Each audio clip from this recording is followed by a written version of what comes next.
According to the 2012 estimate by the National Commission on Muslim Filipinos, or NCMF, there were 10.7 million Muslims in the Philippines. That is approximately 11% of the total population of the archipelago, composed of 7,107 islands. Most Muslims live in parts of Mindanao, Palawan, and the Sulu archipelago, an area known as Bangsamoro or the Moro region, while some have migrated into urban and rural areas in different parts of the country. Islam was first brought by Arab traders in the late 13th and early 14th centuries. 200 years before the Spanish invasion, these Muslim merchants originally came from present-day Malaysia and Indonesia. They landed in Sulu Islands and preached Islam to the indigenous population and built the first mosque in the Philippines in the town of Simunul in Tawi-Tawi in the mid-14th century. The Islamic propagation reached as far as the Kingdom of Tondo in current-day Manila in Luzon in the northern Philippines. It is notable to see that there was no clear record of armed conquest made by the Muslims against the local people, and it seemed that they embraced Islam voluntarily. Muslims believe that the past Muslims were invited into Islam by the good manners possessed by the preachers towards Islam. Different states and colonies embraced Islam without being subjugated by a Muslim military. As time went on, the Muslims prospered under these Muslim states, which had trade relations with nearby islands and even far-off countries like India and China. By that time, the Philippines does not exist yet as a country, rather as a group of islands where different sultanates rule over different lands, where many of these are Muslim governments. The first attempt to conquer the Philippines was made by a Portuguese sailor working for Spain named Ferdinand Magellan in 1521.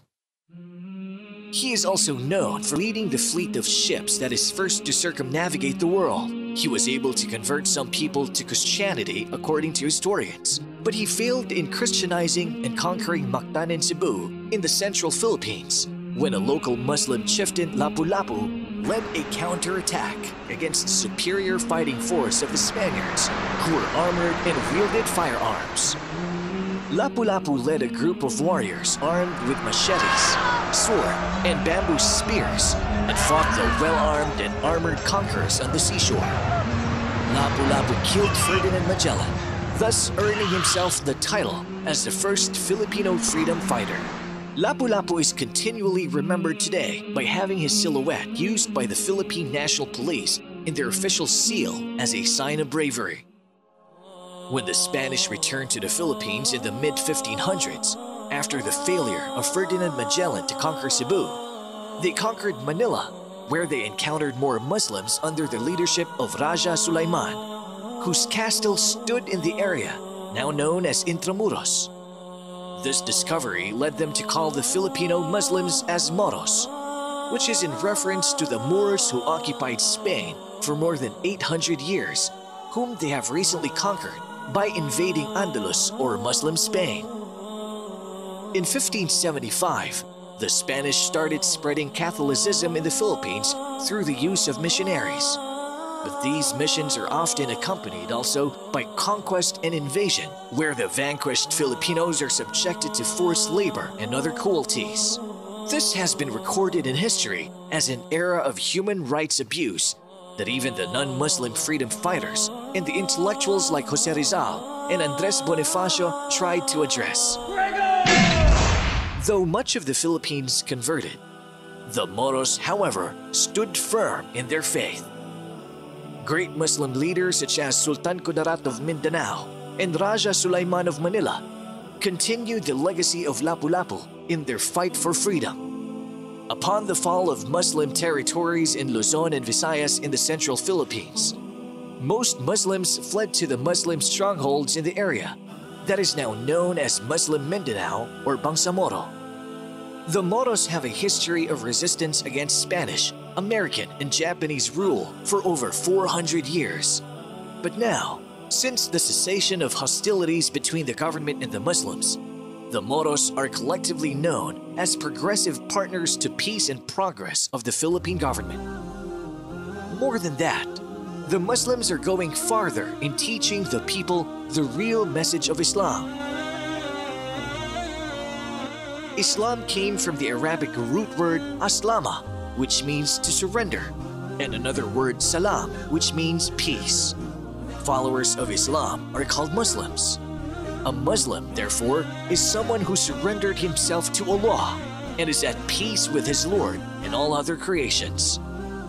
Islam is not a new religion founded by Prophet Muhammad, according to many misconceptions. Rather, it is a monotheistic religion, which is the continuation of the message of the prophets and messengers from Adam, the first prophet, up to Muhammad, the last and final prophet. Islam is not a new religion. It is the same message brought forth by David, Solomon, Jesus, and all the other prophets. They may have lived in different times, but they were sent for the same purpose, to teach us to worship the one true God, Allah, and avoid worshiping false deities. Islam has 5 pillars, testifying that there is no God worthy of being worshipped except Allah, establishing Salah, paying Zakah, fasting on Ramadan, and Hajj. Islam enjoins all good deeds which are upheld by humans to be morally upright, but the most moral of good deeds is the worship of the one true God. While the greatest sin is that we associate partners to Allah by worshipping others other than Him.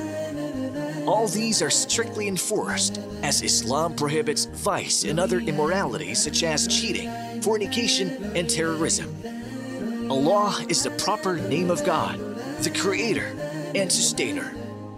He created the universe and all that exists. He sent the prophets and messengers and the revelations with them in order to teach mankind to worship Him alone without partners and to avoid the worship of other gods other than Allah, and to teach us that which is upright and moral. There is no God worthy of being worshipped except Allah. Worshipping Him alone without partners is the purpose of creation. Although Christians call Him as God the Father or Lord, Allah is the same God who created the earth in the Bible. He is the same God that sent the prophets. Muslims believe in all the prophets and messengers, including Adam, Noah, Abraham, Jesus, and the last prophet Muhammad. Prophet Muhammad had miracles the same way other prophets were given the same by Allah, in order for them to prove the validity and authenticity of their message. Prophet Jesus was given the miracle of healing, while Moses divided the sea for them to cross as an example. The greatness of the Quran as a miracle is because it is an eternal miracle that we still witness until today. Quran is the most read book in the world, and is the only book which is memorized by millions of people from cover to cover, which is a proof of Allah's promise in the Quran itself that He shall protect it, proving that it is indeed the word of Allah.